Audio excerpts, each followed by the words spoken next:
Oi, turma. Bem-vindos a mais uma videoaula da disciplina obrigatória do Departamento de Economia, História do Pensamento Econômico 1, da Faculdade de Economia, Administração e Contabilidade de Ribeirão Preto, Universidade de São Paulo. Como vocês me conhecem, eu sou o professor Ricardo Luiz Chaves Feijó e esta é a nossa 16ª videoaula.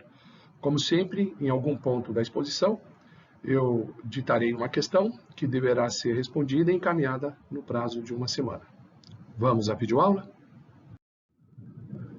Começamos finalmente com o autor que é considerado o pai da economia, o pai da economia política, o pensador escocês Adam Smith.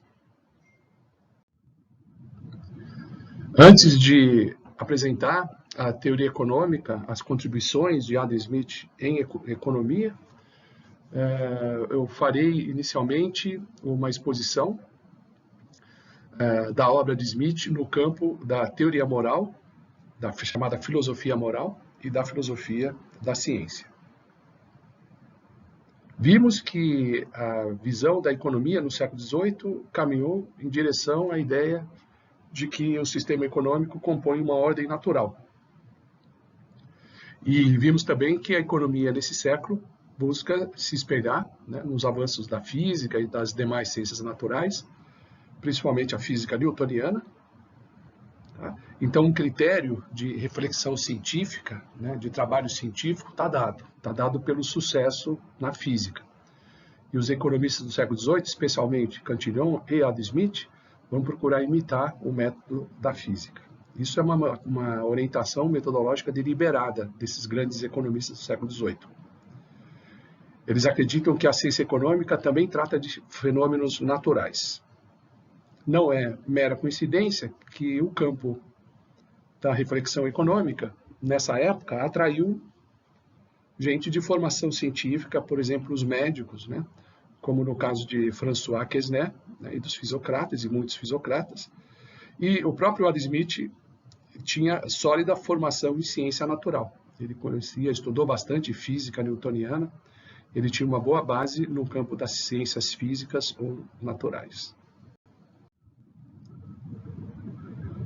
Estudamos anteriormente alguns pensadores que são antecessores de Adam Smith, dos quais Smith recolheu, né, uma série de influências, tá certo?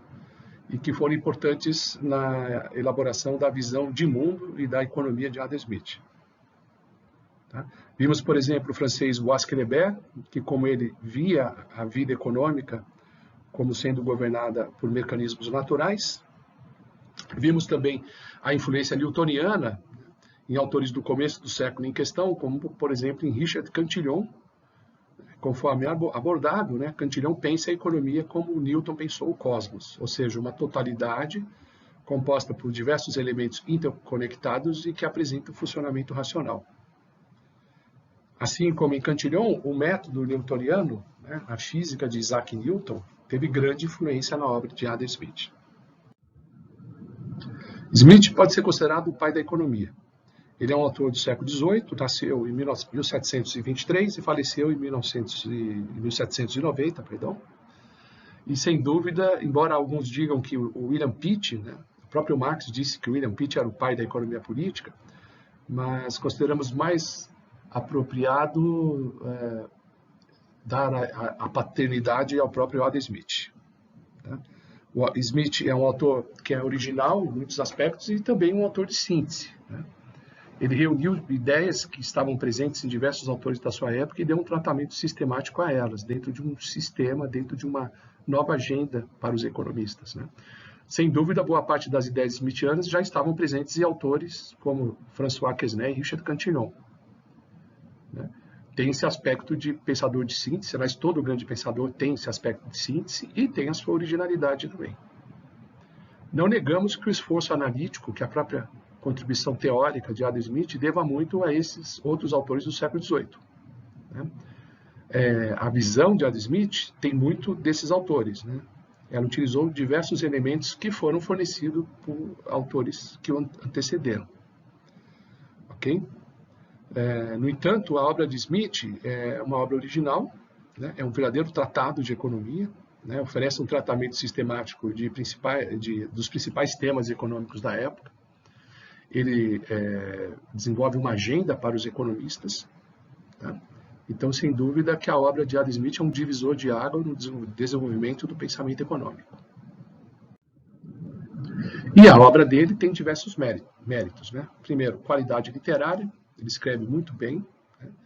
Né? Sem dúvida, é um clássico da literatura universal. Né? A teoria dos sentimentos morais, a riqueza das nações, essas grandes obras de Smith são verdadeiros clássicos. Tá? E além disso, né, além do grande valor literário, né, e do conteúdo teórico bastante inovador, o livro ele é bem escrito de uma maneira relativamente fácil, ele tem pretensão didática, tá certo? Ele é bastante cuidadoso nas explicações, né? O raciocínio é bem elaborado e apresentado de uma maneira clara, tá? Além do núcleo teórico que ele desenvolve, né, no corpo da obra, ele enriquece a exposição teórica com inúmeras considerações históricas, né, que ilustram a teoria, tá? E há observações históricas inéditas na obra dele, tá certo? E enriquecendo assim o tratamento teórico, que é bastante original. Tá? Então, Smith tem o seu poder de síntese, tá? Okay? No sentido de que ele utiliza um legado de uma tradição que já estava presente no século XVIII, tá? E uma originalidade na apresentação do seu sistema teórico. Tá? Mas talvez o Smith seja mais importante por ter sintetizado e apresentado de uma maneira literária, tá? Bastante atraente, tá? Bastante sofisticada, né? Com um mérito na exposição, tá? Na construção do pensamento. Isso é muito importante em Adam Smith. E também o sistema teórico, que tem também os seus méritos, né? Embora eu diria que a contribuição literária, né, o poder de síntese, a maneira de Adam Smith refletir toda a tradição que já estava presente, né, e oferecer uma exposição ordenada, sintética, ilustrada, tá, dessas ideias, talvez nesse aspecto recaia um mérito maior da obra de Adam Smith. Vamos começar, né? Antes de expor o pensamento econômico de Adam Smith, e antes de apresentar as ideias em filosofia moral, vamos falar do jovem Smith, muito jovem, um pouco mais de 20 anos. Tá? Vou tratar a contribuição dele em filosofia da ciência com base num ensaio sobre a história da astronomia. E depois nós vamos ver o pensamento em filosofia moral de Adam Smith. Tá? Primeiro, as reflexões do Adam Smith sobre metodologia da ciência, sobre filosofia da ciência, tá? Utilizando esse trabalho juvenil em que Smith discorre sobre a história da astronomia. Tá? Então, veja, nós vamos buscar a base filosófica e metodológica de Adam Smith, não apenas da leitura de A Riqueza das Nações. Tá? O Smith não trabalha de questões metodológicas na Riqueza das Nações. Tá? E não é uma obra de filosofia, é uma obra de economia, a Riqueza das Nações. Tá? Então nós vamos buscar em outras fontes, em outros escritos de Adam Smith, entender, situar e entender qual é a perspectiva filosófica e metodológica desse autor. Tá? Nesse sentido, vamos destacar, portanto, esse ensaio, né, ensaio juvenil, né, que se intitula Os Princípios que Guiam e Conduzem a Investigação Científica, ilustrados pela História da Astronomia.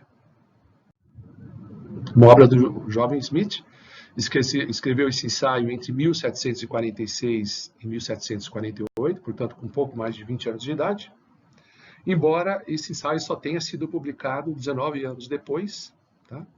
Depois da publicação de A Riqueza das Nações, que é uma obra da fase madura. Então, só no final da vida de Adam Smith que esse ensaio esteve disponível ao público, mas é uma obra do Smith jovem. Então, podemos situar o método de Smith e a filosofia da ciência de Adam Smith com base nesse ensaio, que é um ensaio, digamos, de início de carreira. Tá? E estamos trabalhando com a hipótese, né, de continuidade de visão ao longo da vida, ou seja, que a perspectiva filosófica, metodológica, que o jovem Smith teceu com um pouco mais de 20 anos, se manteve ao longo da vida toda, ou seja, não há um jovem e um velho Adam Smith, tá? É o mesmo pensador, ele é muito coerente com as posições assumidas no início da carreira, tá? Então, vamos trabalhar com a hipótese da homogeneidade de Adam Smith ao longo de suas obras, que é uma hipótese aceita pela maioria dos estudiosos, a maioria dos especialistas na obra de Adam Smith. Um pouco da trajetória de Adam Smith, embora eu vou deixar para a próxima videoaula para falar da vida de Adam Smith, tá? Mas ele teve essa passagem, ele é de origem escocesa, certo? Ele começou na Universidade de Glasgow, mas teve uma passagem em Oxford, tá? Ele passou um tempo estudando em Oxford, tá? Uma universidade muito tradicional, né, de origem medieval, lá pelo século XIII, tá? O Smith é um estudante muito aplicado, se tornou uma pessoa muito culta, tá? Ele leu e escreveu em diversas áreas, já na fase juvenil, tá? Ele foi enviado a Oxford para estudar, tá? E chegando lá, ele não se adaptou muito à rotina da escola, da faculdade, tá? Ele não se firmou a nenhum orientador em Oxford, tá? Ficou um pouco livre, solto, né, nessa escola, tá? Dispersou o foco de interesses em diversas áreas de conhecimento, assumiu poucos compromissos formais e dizem os historiadores, os biógrafos, que Smith, nessa fase, passava o dia na biblioteca da faculdade de Balliol, o Balliol College, que era uma faculdade ligada à Universidade de Oxford, e os historiadores contam que nessa biblioteca Smith travou contato, né, com os principais pensadores da antiguidade, com os clássicos gregos e latinos, e com uma parte da literatura científica da época. Ele estudou com bastante afinco, né, de maneira séria e dedicada, as obras de Isaac Newton, Francis Bacon e René Descartes. E, de fato, Smith escreveu textos em diversas áreas, além da economia, em que ele se notabilizou, tá? E dentre essas áreas destaca-se filosofia moral. Ele é um pensador destacado na filosofia moral, quase tão destacado quanto ele é na economia, ele é no campo do pensamento em filosofia moral, tá? Também deu contribuições originais no estudo de linguística, tá? Desenvolve tratados de estética, né, de arte, de literatura e de metodologia da ciência. Portanto, ele passou e se dedicou a vários outros campos além da economia. O Smith estudou Newton, né, e ele segue, mesmo na economia, ele procurou seguir o método newtoniano. Tá? Nesse ensaio juvenil de que estamos falando, né, na história da astronomia, já se nota claramente a influência do método newtoniano no jovem Smith. Tá? Então, na visão metodológica e filosófica da ciência, Smith tem muito de Newton. Por exemplo, como Isaac Newton, Smith não acredita que o conhecimento científico possui um substrato ontológico verdadeiro. Ele não acredita que se possa assegurar a veracidade das premissas científicas, diferente, por exemplo, da perspectiva aristotélica. Então, quando Newton fala da atração gravitacional, ele demonstra matematicamente que essa é uma hipótese que funciona, que consegue dar conta de diversos fenômenos observados. O que não significa que ele tenha provado a veracidade da própria hipótese. Uma coisa é provar que a hipótese funciona, que ela tem poder preditivo, digamos assim. Outra coisa é oferecer uma explicação completa da hipótese, que possa assegurar o conteúdo de verdade dela. Isso Newton não fez e isso não faz parte do método newtoniano. Tá? As premissas, os princípios da explicação são sempre hipóteses. Tá? Portanto, a teoria científica não representa a apreensão da verdade última das coisas, como em Aristóteles. Tá? Okay? Então, se o critério de avaliação das teorias científicas não é o critério de verdade, né, qual seria esse critério? Uma hipótese é um critério de praticidade, digamos assim, né, de utilidade da teoria científica. É um critério pragmático e ver se a teoria funciona, se ela tem poder preditivo. Mas não é bem isso que Adam Smith explora, né, do método newtoniano, não é a visão da filosofia da ciência de Adam Smith. Tá? Ele vai descrever, tá, a atividade científica como sendo uma necessidade psicológica para o cientista. ou para o filósofo. Na época se utilizava a expressão cientista ou filósofo, não havia essa separação da ciência em relação à filosofia. Tá? Então ele está dizendo que a motivação e até o critério de julgamento, né, da qualidade da teoria científica é um critério psicológico. Tá? A teoria surge como uma necessidade psicológica do cientista. Tá? Mais do que a capacidade de obter a verdade, mais do que um critério pragmático, né, de capacidade preditiva da teoria, né, o poder da teoria em gerar tecnologia, o Smith ele fala que o desenvolvimento dos grandes sistemas científicos é movido por uma necessidade psicológica do cientista. Diz explicitamente, né, que a finalidade da ciência, o objetivo último da ciência, é o repouso e a tranquilidade da imaginação do filósofo. Olha só. Isso é muito claro nesse ensaio sobre a história da astronomia. O repouso e a tranquilidade do filósofo é o fim último da ciência ou da filosofia. Quem é o filósofo? Nem todos os homens são filósofos. Né? O filósofo é uma qualidade especial. Tá? E não surge a figura de filósofo em todas as sociedades. O filósofo aparece em sociedades evoluídas, estáveis e seguras, em que se nota certa divisão de trabalhos, né? Divisão esta que libera determinados indivíduos da preocupação com o sustento material e os transforma em pensadores profissionais. São pessoas treinadas a pensarem sobre a natureza, são pessoas cujas mentes são especialmente condicionadas para o desenvolvimento de certos sentimentos. Tá? São pessoas que cultivaram esses sentimentos. Tá? E o movimento desses sentimentos, né, quando esses sentimentos são acionados, digamos assim, é que aparece a reflexão filosófica. Né? É que os homens formulam, né, uma teoria, uma explicação sobre as coisas. Tá? Isso tem a ver com a ação desses sentimentos, um sentimento próprio da mente filosófica. Então, o Smith, no ensaio sobre a história da astronomia, descreve como surge a mente do cientista. São pessoas que têm mentes sensíveis e irrequietas, tá? Mentes movidas por uma mecânica, né, que compele o pensador à busca de prazer associado ao apaziguamento da imaginação. São mentes irrequietas, né, que se sentem incomodadas, tá certo? Quando não encontram uma boa explicação das coisas. Tá? A boa explicação das coisas, ela apazigua a imaginação, ela tranquiliza a mente. Tá? Veja, há uma diferença entre essa mente do cientista e do homem comum. A do homem comum é indolente e preguiçosa. Tá? A do cientista é a mente de um homem educado, uma mente curiosa, tá? Que só encontra tranquilidade quando descobre a explicação científica. Ou, na descrição do Adam Smith, quando identifica os elos invisíveis entre fenômenos aparentes. Portanto, filósofos são mentes curiosas que procuram as cadeias ocultas dos fenômenos, tá?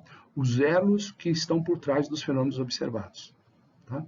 Diferente do homem comum. O homem comum, como por exemplo um artesão, ele se contenta com a mera aparência. Tá? O filósofo não. O filósofo busca os elos ocultos entre os fenômenos. Tá? Os elos de ligação, tá?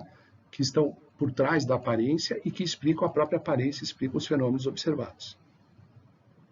Nesse sentido, a causa da investigação científica, que move o filósofo a investigar cientificamente o mundo, é a busca de uma ponte, tá?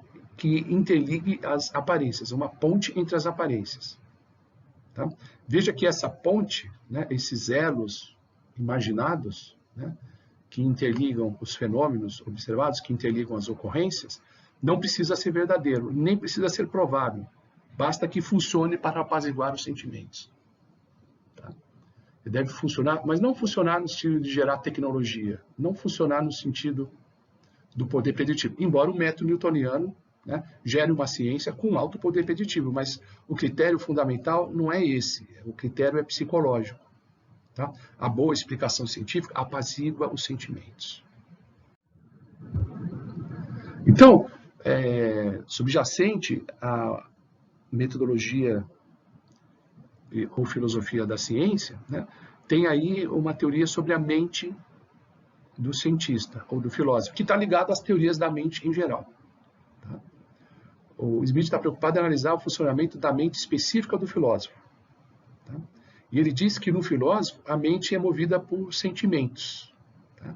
E ele destaca 3 sentimentos que ocorrem sempre numa determinada sequência.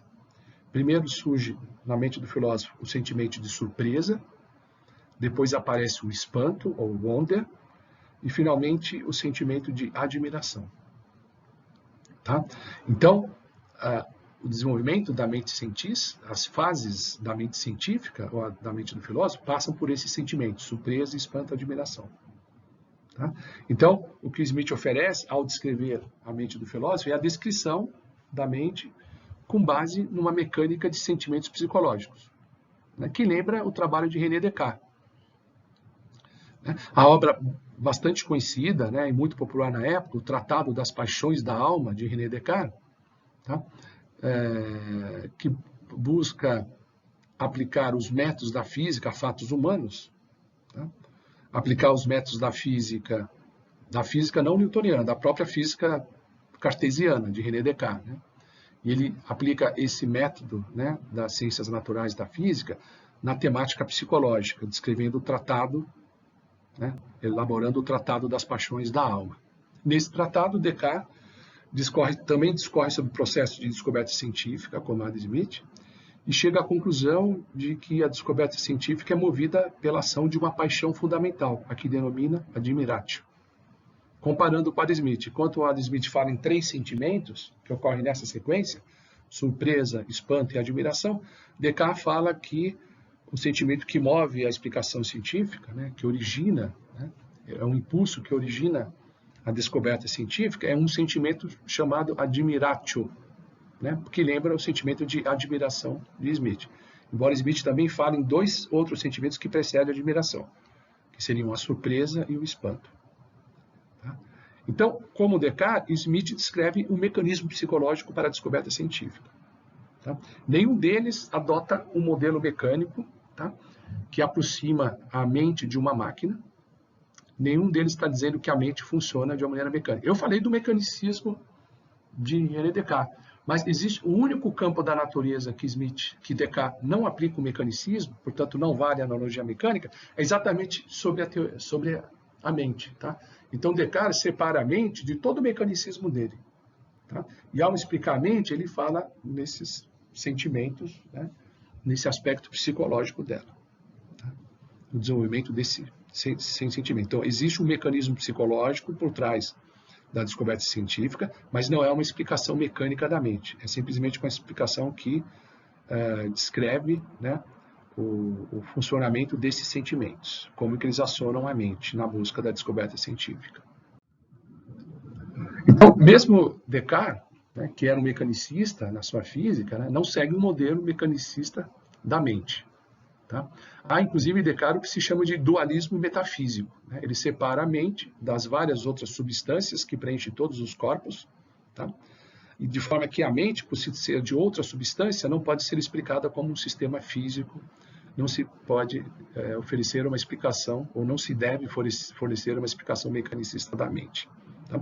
Então, há uma certa semelhança na descrição do funcionamento da mente do filósofo.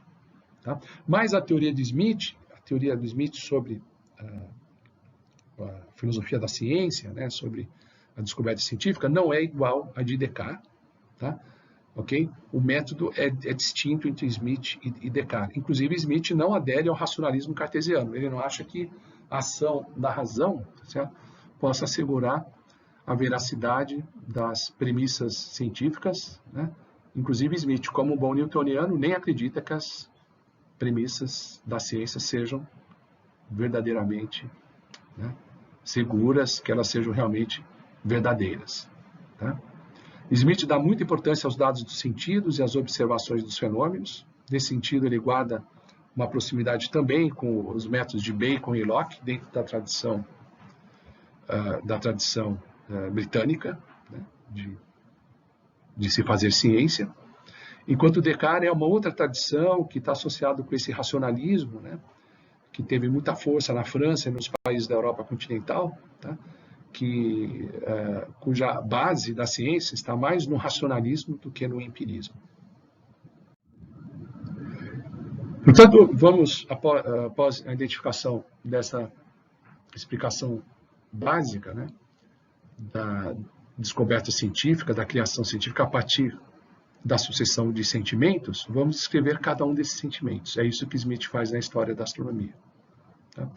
Bom, vimos que a explicação empírica tem um grande valor em Smith, mas o critério decisivo que explica o surgimento de novas teorias é a ação desses sentimentos. Tá? Não é, a teoria não vem da mera observação científica, mas ela vem do sentimento. E esse sentimento ele é provocado pela observação científica também, ele interage com a observação científica. Né? Mas a explicação ela se dá com base na dinâmica desses sentimentos. Então, são os três sentimentos, surpresa, espanto e admiração, que ocorrem nessa ordem. Então, vamos ver como opera cada um desses sentimentos. Tá? Ok? Quando aparece um fato inesperado, que já sabíamos existir, mas que não esperávamos encontrar esse fenômeno no momento em que ele ocorreu. Então, isso desperta no filósofo o sentimento de surpresa. Tá? Veja, não é a novidade, é a surpresa. O fenômeno não era esperado no momento em que ele ocorre. Essa é a citação do jovem Smith, da passagem da história da astronomia escrita pelo jovem Smith. Ele diz lá sobre o sentimento de surpresa. Ficamos surpresos com aquelas coisas que temos visto com frequência, mas que de modo algum esperamos encontrar no lugar onde efetivamente as encontramos. Portanto, tem a ver com o inesperado, né? Algo que aparece sem ser aguardado. Tá? Então, gera o sentimento de surpresa. Depois, a surpresa desencadeia o sentimento de espanto. Tomado pela surpresa, o filósofo passa a preocupar-se com o fenômeno e descobre nele aspectos novos e singulares. Se a surpresa está relacionada ao inesperado, o espanto relaciona-se com a novidade, tá? Com o inusitado, com algo novo que é descoberto. Né? Quando o filósofo se depara com algo novo, algo singular no fenômeno. E essa novidade desperta o sentimento de espanto, o wonder, tá? Que é um sentimento muito forte. Smith descreve como um estado extremo da mente, tá? Em que ela é tomada por fortes inquietações. Tá? Então, o espanto gera uma intranquilidade da mente. Tá? E aí o cientista, que é uma mente sensível, né, que tem a mente do filósofo, ele vai tentar, de alguma maneira, explicar essa novidade de forma a apaziguar a mente, tá? A restabelecer o estado de repouso ou de tranquilidade da mente, né, a partir de uma boa explicação. Tá? Com base numa boa explicação. A boa explicação é condição para acalmar ou tranquilizar a mente do filósofo, tá? Que foi perturbada pelo sentimento de espanto. Vamos ver a passagem nesse ensaio do jovem Smith falando sobre o sentimento de espanto. Espantamo-nos com todos os objetos extraordinários e incomuns, com todos os fenômenos raros da natureza, com meteoros, cometas, eclipses, com plantas e animais singulares, e com todas as coisas em suma sobre as quais tenhamos tido pouca ou nenhuma informação anterior. Então, são fenômenos que representam uma novidade. Tá? E essa novidade gera um estado de intranquilidade, de inquietação na mente do filósofo. E, finalmente, desencadeia-se o terceiro sentimento, que é a admiração. A admiração está relacionada com a busca do restabelecimento da tranquilidade da mente. Tá? E como é que se obtém isso? Com a proposição de um novo sistema explicativo que dê conta do fenômeno inusitado. A admiração vem com a construção da nova teoria. Né?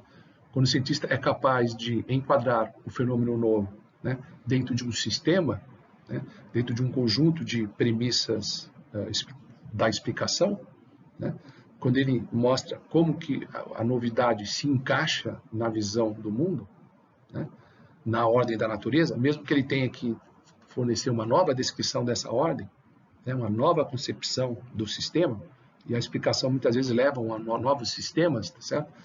Mas uma vez obtido essa descrição geral do fenômeno, né, que permite enquadrar a novidade dentro do sistema, né, mostrar como ela, no fundo, se encaixa, né, dentro da ordem geral concebida, quando o cientista chega a esse estágio da explicação, ele é tomado pelo sentimento de admiração.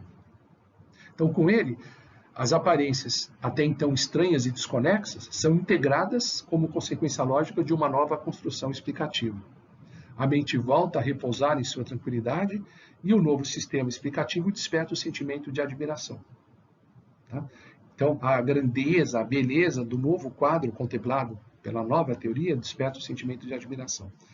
Quanto mais intensa a admiração, quanto maior esse sentimento, mais se pode julgar a teoria alternativa, a nova teoria, e os resultados da investigação como sendo melhores que o da explicação anterior.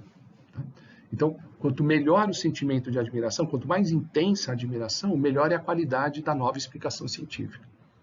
Então, a admiração funciona também como critério de julgamento da qualidade da explicação científica. Quanto melhor a explicação, maior o sentimento de admiração. Esses sentimentos se sucedem, né, nessa ordem, surpresa, espanto e admiração, e além disso, esses sentimentos influenciam uns aos outros no ponto da intensidade do sentimento. Vamos ver essa passagem do Adam Smith, que a gente vai entender essa mecânica em que um sentimento, além de suceder ao outro, também influencia a intensidade do outro sentimento. Surpresa de prazer, quando a mente está afundada em mágoa, ou surpresa de mágoa, quando ela está exaltada de alegria, são desta forma os mais insuportáveis. Não somente a aflição e a alegria, mas todas as outras paixões são mais violentas quando os extremos opostos se sucedem uns aos outros. Até mesmo os objetos externos para os sentidos afetam-nos de uma maneira mais vívida quando os máximos de opostos se sucedem ou são postos lado a lado. Um frescor moderado pareceria um calor insuportável se sentido após um frio extremo. Então, a intensidade do sentimento depende do contraste. Ok? Então, a surpresa que gera prazer, o prazer da surpresa é tanto maior, quanto mais a mente estiver no sentido contrário, antes do fenômeno, da aparição do fenômeno que produz o prazer. Tá? Então, se a mente estiver afundada em mágoas, o evento prazeroso vai ter uma intensidade maior. Quando a mente está exaltada de alegria, o sentimento de mágoa vai ser mais penoso. Então, quando os sentimentos ocorrem de uma maneira contrastante, quando a ocorrência encontra a mente num estado oposto, a intensidade dela é maior. Tá? Então, quando os extremos opostos se sucedem, as paixões se tornam mais violentas, nas palavras do jovem Smith. Tá? Assim como, o calor, o frescor, depende da situação anterior. Tá certo? Então, depois de um frio extremo, um frescor moderado já pareceria um grande calor, porque a sensação era oposta anteriormente. Tá? Então, esse contraste, entre os estados pode explicar a intensidade dos sentimentos. Tá? Sobre o sentimento de espanto, ele fala assim, ele é menos intenso conforme o evento original que o originou, repete-se e o observador a ele vai habituando-se. Tá? Então, com a repetição, diminui o sentimento de espanto. Tá? Então, aparece uma novidade que produz um novo espanto. Quando o mesmo fenômeno ocorre novamente, a novidade já não é tão grande, então o sentimento de espanto é menor, assim por diante. Vamos a essa passagem muito curiosa na obra A História da Astronomia, em que o jovem Smith explica a intensidade do sentimento de espanto. Um pai que perdeu muitos filhos imediatamente um após o outro, será menos afetado com a morte do último do que com a do primeiro, embora a perda em si seja, neste caso, indubitavelmente maior. Por que a perda é maior? Porque aí vai ficar sem filho nenhum. E por que o sentimento de espanto é melhor? Porque ele já tinha se acostumado, ele foi se acostumando a perder filhos a partir da morte do primeiro filho. Tá? Então, a morte do último filho provoca um espanto menor, porque já não é tão novidade para o pai, que infelizmente foi se acostumando com essa desgraça. Então, após explicar a mecânica desses três sentimentos, nessa ordem surpresa, espanto, admiração, o Smith aplica essa sequência de sentimentos para explicar o próprio desenvolvimento dos sistemas astronômicos, como um sistema sucedeu ao outro. Tá? E ele faz a explicação desde a antiguidade, passando pela concepção na Idade Média até chegar na visão de Newton. Então ele começa com o sistema grego, depois descreve o geocentrismo de Ptolomeu, né, lá no século II, depois o heliocentrismo de Copérnico, a teoria de Tycho Brahe, a teoria de Kepler, né, com as 3 leis de Kepler, e o sistema de Newton. Então ele vai mostrando que cada sistema desse, ele é concebido no sentido de salvar as aparências, de enquadrar a novidade dentro de um sistema teórico. Então, por exemplo, o Kepler observa que a órbita de Marte não é um círculo perfeito, tá? E que ela descreve as laçadas. Então, ele tem um sistema teórico, né, com base na teoria de que o Sol está no foco da elipse e que o movimento do astro, sei lá, do planeta Marte é ao longo de uma elipse, tá certo? Com isso, ele consegue explicar as observações, né, das posições relativas de Marte. Então, ele vai salvando a aparência, tranquilizando a mente. Tá? Então, se a explicação de Copérnico conseguia tranquilizar a mente, né, porque apresentava uma ordem muito interessante, né, o sistema heliocêntrico conseguia explicar, inclusive, o movimento aparente dos astros, o movimento das laçadas, etc. Mas quando os dados mais detalhados de Titubai mostrou que o movimento de Marte não se aplicava naquele sistema, né, com os deferentes, os epiciclos, que nós já explicamos em aula anterior, então ele precisou uma explicação diferente, né, com as 3 leis de Kepler, né, que é a trajetória elíptica, que a velocidade não é constante ao longo da trajetória, que existe uma relação entre a distância média e o período de rotação, né? Então, essas novas leis oferecidas por Kepler conseguiram tranquilizar a imaginação, tá? Porque elas enquadraram a novidade das novas observações dentro de uma nova concepção sistêmica. Então, com isso, se consegue tranquilizar a imaginação. Tá? Então, a aparente anomalia na observação dos sentimentos dos astros é a novidade, isso provoca um espanto. Tá? O espanto leva os astrônomos a propor um novo modelo. Tá? E as novas teorias astronômicas, os novos sistemas astronômicos, né, as novas concepções, conseguem tranquilizar a imaginação. Então, o Smith não está dizendo que essas teorias astronômicas sejam verdadeiras no sentido absoluto. São ficções que tranquilizam a imaginação. Tá? São concepções teóricas que geram essa tranquilidade, tá? Que produzem admiração, porque conseguem enquadrar as novidades, né, observadas dentro de um novo fenômeno. Nesse ponto, vamos à questão da aula. Anotem aí. Como Smith caracteriza o processo de descoberta ou invenção científica na história da astronomia? Bom, feita essa exposição, né, do ensaio do jovem Smith, vamos falar um pouco da influência do grande filósofo David Hume, que foi amigo de Adam Smith, e talvez tenha exercido nele a principal influência. Tá? Certamente que essa abordagem da história da astronomia oferecida por Adam Smith tem muito de David Hume. Tá? Podemos ver a natureza, a teoria do conhecimento, né, e a filosofia da ciência de David Hume, né, no famoso livro Tratado da Natureza Humana, de 1739. Ali, Hume também analisa o funcionamento da mente, tá, como que a mente opera no processo de aquisição de conhecimento. Ele também fala sobre as paixões, tá, e caracteriza a mente como uma máquina psicológica complexa. Ao contrário de Descartes, o Hume acredita que as ideias não são inatas, e que o trabalho do intelecto consiste em relacionar fatos assimilados pelos sentidos e pela experiência. Tá? Como Newton, Hume afirma que as assertivas sobre as propriedades reais dos objetos externos não podem ser demonstradas verdadeiras. Né? Então, essa ideia, né, de que a hipótese científica, de que as premissas funcionam no sistema explicativo, porque apaziguam a mente, e que não podem ser demonstradas verdadeiras, isso que nós vimos, que aparece em Newton e em Adam Smith, também está presente em Hume. Qual seria, portanto, o método científico de Hume?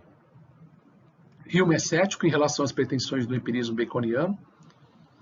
Ele acha que a experiência não assegura a verdade das coisas, tá? Não se obtém a teoria verdadeira a partir da mera observação dos fatos, ele lança o famoso problema metodológico conhecido como problema de Hume. Não se pode nunca afirmar a certeza de uma lei universal. A ciência propõe enunciados que são respaldados no que a observação transformou em hábitos. Não se pode fazer nenhuma afirmação de natureza universal com base na observação particular, ou quando se faz essa afirmação, não se tem segurança da certeza e veracidade dela, é apenas hipotético. O homem não consegue conhecer o âmago das coisas, ele permanece ignorante em relação à essência das coisas. Isso é próximo ao método newtoniano e está em oposição à perspectiva aristotélica, pelo menos nesse aspecto. Tá bom? Certamente Smith teve muita influência de David Hume, esse grande filósofo. Smith nutria grande admiração por ele. E todo o programa científico de Smith seguiu a estratégia de Hume de entender a ciência, né, com base em considerações sobre a natureza humana. É claro que ambos trabalham com a hipótese de que se possa identificar essa natureza humana, que ela seja única, tá? Mesmo para homens que vivam em diferentes regiões, em diferentes épocas. Então, antes mesmo de Smith, Hume já destacava o papel da imaginação, tá, na teoria do conhecimento, o papel da psicologia, né, do filósofo, da mente do filósofo, né, na obtenção de conhecimento científico. Vamos descrever, com um pouco mais de detalhe, esse método newtoniano, que é a base dos grandes economistas do século XVIII. Influenciou, inclusive, o filósofo David Hume. No que consiste este método? Bom, trata-se de buscar os princípios que possibilitam identificar uma ordem subjacente a fenômenos aparentemente caóticos. Ou seja, os fenômenos aparentes eles são caóticos, parece que não há nenhuma ordem neles. No entanto, o cientista, né, no seu sistema teórico, consegue atribuir ordem onde aparentemente só existia o caos. Esses princípios que explicam o sistema ordenado não precisam ser verdadeiros, mas eles funcionam como uma convenção psicológica, né, que tranquiliza a imaginação, que salva as aparências, que procura enquadrar os fenômenos dentro de um sistema e, com isso, tranquilizar a imaginação. O próprio Newton se preocupou com questões econômicas, né? Ele atuou na Casa da Moeda inglesa, em 1717. Inclusive, a primeira tentativa de estabelecer um preço oficial para o ouro em 85 shillings, né, por uma quantidade de 1 onça de ouro, que é uma medida de peso, certo? Então, essa tentativa de estabelecer esse câmbio fixo, digamos assim, tá, foi do Isaac Newton. Tá? O Newton não deu nenhuma contribuição em teoria econômica propriamente dito, no entanto, o seu método na física influenciou, como já dissemos reiteradamente, influenciou os grandes economistas do século XVIII. O Smith, em particular, leu muito do que escrevera Newton. Tá? Inclusive, na história da astronomia, ele conclui um ensaio com uma descrição bastante entusiasmada das descobertas da física newtoniana, como se fosse o sistema astronômico perfeito. Tá certo? Okay? Então, trata-se do Smith, tá? Como um filósofo natural, certo? O Smith que demonstra um conhecimento do sistema newtoniano, inclusive um conhecimento de matemática, né? Geometria, que é condição fundamental para a compreensão do sistema de Newton. Então, o Smith passou por toda essa formação. Dessa forma, identificamos as semelhanças entre Newton e Smith. Eles compartilham o mesmo método, a mesma forma de raciocinar em ciência, ambos se preocupam com os princípios, que são elaborados pela intuição, que servem para apaziguar a mente, tá? Que são apoiados na indução de fenômenos, tá? Okay? Com base nesses fenômenos se deduz novos fenômenos, tá? E as premissas da explicação não precisam ser verdadeiras, não há essa perspectiva do realismo das premissas. Tá? Newton e Smith sempre trabalham da mesma maneira. Antes da apresentação da teoria, lista fenômenos já conhecidos. Tá? Isso aparece em diversas partes ao longo da obra de Newton, que são os princípios de filosofia natural, né? Citando os fenômenos conhecidos, depois buscando conferir uma teoria, né, que enquadre esses fenômenos numa num sistema. Então, um modelo hipotético que consegue descrever no sentido de enquadrar esses fenômenos. Tá? Na busca de enquadramento dos fenômenos, se busca identificar certos princípios teóricos. Tá? Então, os princípios teóricos, eles funcionam porque eles têm um poder, digamos, preditivo. Né? Eles conseguem, o uso da teoria consegue antecipar um fenômeno, tá? Que já foi observado ou que pode vir a ser observado. Né? Tem essa ideia de antecipação. Tá? A natureza última dos princípios, como já dissemos, não importa. Tá? E nem o conteúdo de verdade deles. Né? Importa mais o poder preditivo, digamos, da teoria. Né? O poder da teoria de se antecipar aos fenômenos, além de poder enquadrar os fenômenos já observados dentro de um sistema. Não é bem uma explicação, tá, desses fenômenos, porque a explicação teria que identificar melhor o mecanismo e garantir a veracidade, né, desses princípios. Então, não é bem uma explicação, é um modelo preditivo, um modelo de enquadramento do fenômeno dentro de um sistema teórico. Como mostra disso, né, veja o comentário de Isaac Newton a respeito da força da gravidade, né, a lei da atração dos corpos. Ele diz, Newton, para nós é suficiente que a gravidade atue de acordo com as leis que nós temos explicado e sirva com sucesso para dar conta de todos os movimentos dos corpos celestes e do mar. Tá? Então, é dar conta, né, de explicar no sentido de antecipar, né, no sentido de prever, né, os fenômenos observados, os fenômenos físicos, né, o movimento dos corpos, o movimento dos astros, o movimento das marés, etc. Tá? Então, há uma analogia entre a perspectiva metodológica de Newton e de Smith. Tá? O Newton preocupado com as leis gerais, né, do movimento dos corpos na física, o Smith com as leis gerais da economia. Vamos estudar numa outra videoaula A Riqueza das Nações, que é a principal obra de Adam Smith, né? Os princípios sobre a natureza e a causa da riqueza das nações. Né? E nessa obra vamos ver, né, que o Smith está preocupado em identificar os princípios, exemplo de princípios, a divisão do trabalho, né? A explicação da divisão do trabalho com base em outro princípio, né? A propensão humana para trocar uma coisa pela outra. Tá? Então, essa propensão é um princípio, tá? Okay? Que ao ser empregado no modelo teórico, ele se desdobra em diversas consequências teóricas, né? Que ao cabo irá explicar a causa da riqueza das nações. E esse princípio pode ser pensado como uma lei natural que ocorre na economia. Sobre a explicação da propensão para a troca, né, a explicação do princípio em si, o Adam Smith, né, ele não determina se a propensão para a troca é um princípio original da natureza humana ou uma consequência das faculdades da razão e da fábrica.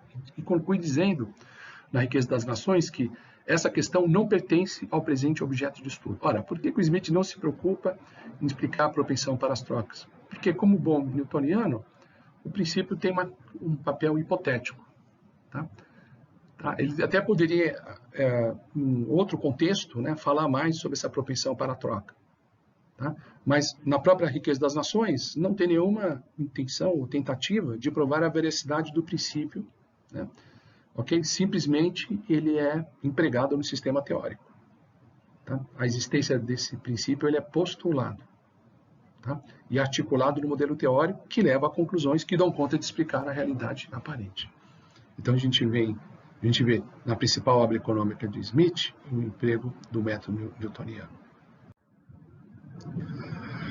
Vamos sintetizar o método comum entre Newton e Smith da seguinte forma. Começa-se com um princípio, ou poucos princípios básicos, que são inferidos no processo de explicação de casos mais ou menos triviais. Em seguida, tenta-se explicar o mundo dos fatos observáveis, buscando se mostrar como esses fatos são derivados desses princípios. Os eventos são classificados, né, na Riqueza das Nações, as várias formas de remuneração dos agentes são classificadas em salário, lucro e renda da terra. As classes de eventos são vistas como resultado do jogo de princípios. Então, os próprios princípios explicam o esquema classificatório.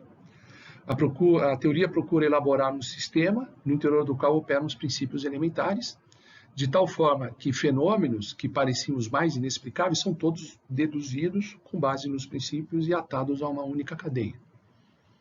Tá? Essa coisa do filósofo ou do cientista identificar o elo oculto, a cadeia invisível. Tá? Então, os princípios permitem localizar essa cadeia e atar os fenômenos a essas cadeias. A teoria é julgada pelo poder preditivo. Tá? Quanto maior o poder preditivo dela, maior a admiração, que é o sentimento, né, associado ao poder preditivo. Em adição, conta elementos estéticos como simplicidade, coerência e beleza. Então, poder preditivo, simplicidade, coerência e beleza, tudo isso determina o grau de intensidade do sentimento de admiração. Portanto, esses aspectos são julgados na avaliação da teoria. Não o aspecto da veracidade, tá? Mas a beleza dela e a eficácia no funcionamento da teoria. Tá? E tudo isso produz a admiração. Tá? Mas a teoria é concebida como uma invenção da imaginação humana, tá? Que cativa a imaginação dos demais também, certo? Não é só a imaginação do cientista. Tá? A explicação se consagra na comunidade científica e na opinião pública em geral. Tá? Então, vários são tocados pelo mesmo sentimento de admiração pela teoria. Bom, tem um outro aspecto que vamos aprofundar nessa última parte da aula, que é a filosofia moral de Adam Smith. Tá? Voltando, né, à perspectiva econômica. O fenômeno econômico é pensado como uma ordem natural, tá? E é tratado pelos mesmos métodos da física. Okay? Então, essa é uma característica de todo o século XVIII, né? Está em Boas-Kleber, em Cantillon, William Pitt, está nos precursores de Adam Smith e no próprio pai da economia. Okay? Todos vão buscar, nessa época, né, a identificação das hipóteses comportamentais dos agentes e procuram trabalhar com hipóteses que descrevam os agentes tais como eles são. Tá? Okay? Que não é a hipótese do comportamento benevolente, não é a hipótese do agente enquadrado dentro de um sistema de crenças, o bom cristão, tá certo? O bom samaritano. Não, são as pessoas concretas, são indivíduos autointeressados. Tá? Filósofos ingleses como Hobbes e Locke procuram conciliar a premissa, né, do autointeresse com certas qualidades morais que existem na espécie humana. Tá? Não vou dizer que o homem é puramente egoísta, tá? Mas vão identificar na conduta humana um jogo de paixões, ora egoístas, ora altruístas. Então, o homem real não é perfeitamente benevolente e nem perfeitamente entregue aos vícios. É alguma coisa que opera segundo um jogo de paixões egoístas e altruístas. Estou considerando o homem concreto, esse mesmo homem que foi abordado por Hume, Locke, Hobbes e até Maquiavel. Smith procura fornecer a sua reflexão sobre filosofia moral, tratar da questão ética. O professor de Adam Smith, Francis Hutcheson, teve influência importante, né, na concepção da filosofia moral do discípulo. De certa forma, há uma continuidade entre essa filosofia moral de Smith e de seu antigo professor em Glasgow, o Francis Hutcheson, que nasceu em 1694 e faleceu em 1746. E essa continuidade, essa proximidade com Hutcheson também se observa em David Hume, que todos foram amigos íntimos. Tá? Falando sobre o professor Hutcheson, né, ele segue a filosofia do direito natural, na mesma linha de Locke, e acredita que o homem seja naturalmente dotado de um senso moral. Os homens possuem paixões, ora altruístas, ora egoístas, né, que podem ser conciliadas entre si. Tá? Então, a conduta humana é a resultante de um balanço dessas paixões. Tá? Há um senso de autoestima. Tá? Essa autoestima compensa paixões totalmente egoístas. O homem não se sente bem sendo egoísta. Isso não é bom para a autoestima. Então, o interesse próprio, né, que poderia levar a ações puramente egoístas, é contrabalançado por um desejo de autoestima. Isso vai ser muito importante na filosofia moral de Adam Smith também. E aí o Smith vai introduzir um princípio que ele chama de simpatia, tá? Que tem a ver com essa tradição cujas raízes estão em Hume, tá? Estão em Locke, tá? Nessa busca do balanço entre as paixões. O Hume fala que a correção moral da conduta humana depende de julgamentos que nós e os outros fazem de nossas ações. Tá? Então, o indivíduo sempre pensa como ele julga a ação e como um espectador imparcial poderia julgá-la. Tá? Faz esse balanço. Tá? Então, veja, vai se analisar o comportamento ético, tá? Não por uma explicação teleológica, não que visa ao fim, tá? mas simplesmente por um balanço de sentimentos que ocorre na mente dos indivíduos que agem. Tá? Ok? Então, não é uma explicação consequencialista, tá? Que não é algo que olha simplesmente o efeito da ação. Tá? Qual é o fim que decorre da ação, certo? Ok? Não julga apenas as consequências. Tá? A aprovação da ação por parte de quem a pratica e dos que são afetados pela ação. Tá? O comportamento benevolente, o comportamento que seria aprovado, né, na perspectiva moral, tá certo? É resultado de um balanço de paixões. Tá? E aí, para equilibrar essas paixões, tá? O Smith identifica um sentimento que gera como um critério, tá certo? Na avaliação desse balanço. E o sentimento aí, no caso, é a simpatia. Tá? Então, Smith propõe um sistema ético que confere um papel primordial a esse sentimento de simpatia. É isso que aparece no livro de 1749, A Teoria de Sentimentos Morais, que foi uma obra que consagrou Adam Smith antes mesmo da publicação da Riqueza das Nações. Sobre essa obra, eu aconselho a leitura do livro do professor Robert Ross, um professor americano, tá? É um livro de alta ajuda, utilizando a teoria dos sentimentos morais de Adam Smith. Inclusive, um economista que atuava no mercado financeiro, e depois ele foi influenciado e tocado pela obra do Adam Smith, ele se transformou num conferencista, num palestrante, numa espécie de conselheiro psicológico, tá? Orientador filosófico, melhor dizendo, tá? Utilizando a teoria de Adam Smith. Então, a teoria de Adam Smith é muito importante, como também autoajuda, digamos assim. Tá? Uma mulher sem entender o mundo e certos aspectos do mundo. Uma teoria bem interessante. Tá? Ele descreve o homem como uma criatura dotada de um conjunto de propensões básicas que ele denomina de paixões. E aí ele descreve essas paixões: o amor sensual e paterno, tá? Que são paixões agradáveis, e outras paixões desagradáveis, como o ódio e o ressentimento. Tá? Então, há boas paixões, que são as paixões sociais, como generosidade, compaixão e amizade, e tem as paixões egoístas. Tá? Então, o critério aí que move, né, o balanço dessas paixões é simpatia. Tá?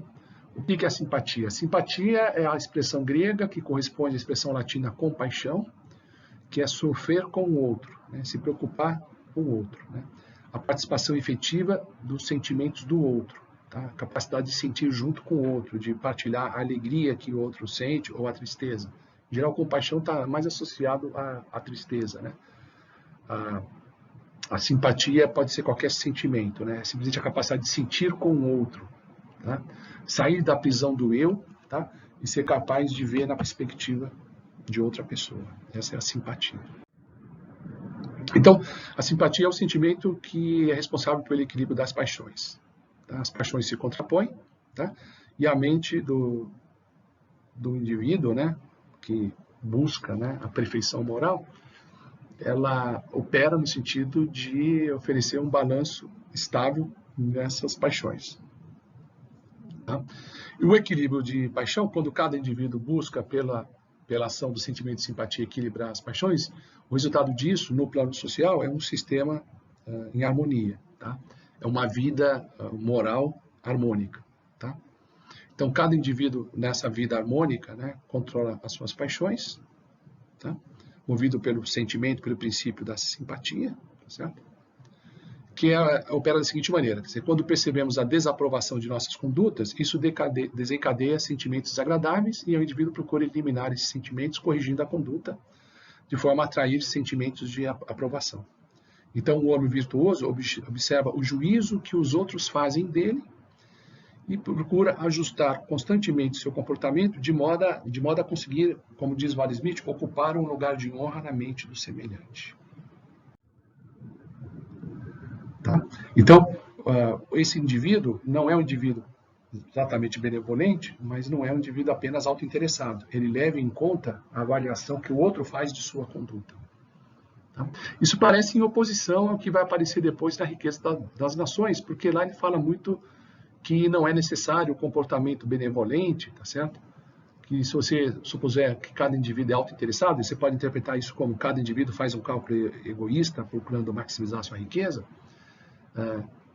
que isso gera efeitos benéficos para a sociedade. Quer dizer, não precisa dessa hipótese de que o homem é movido por um balanço de paixões, comandado pelo sentimento de simpatia, tal como aparece na obra A Teoria dos Sentimentos Morais. Então, será que há um paradoxo entre o agente egoísta da riqueza das nações e o homem ético da teoria dos sentimentos morais? A esse aparente paradoxo se cunhou entre os estudiosos da história do pensamento econômico e da filosofia moral a expressão o problema de Adam Smith. Vamos descrever a solução desse problema, sem uma discussão muito prolongada dessa questão. Tá?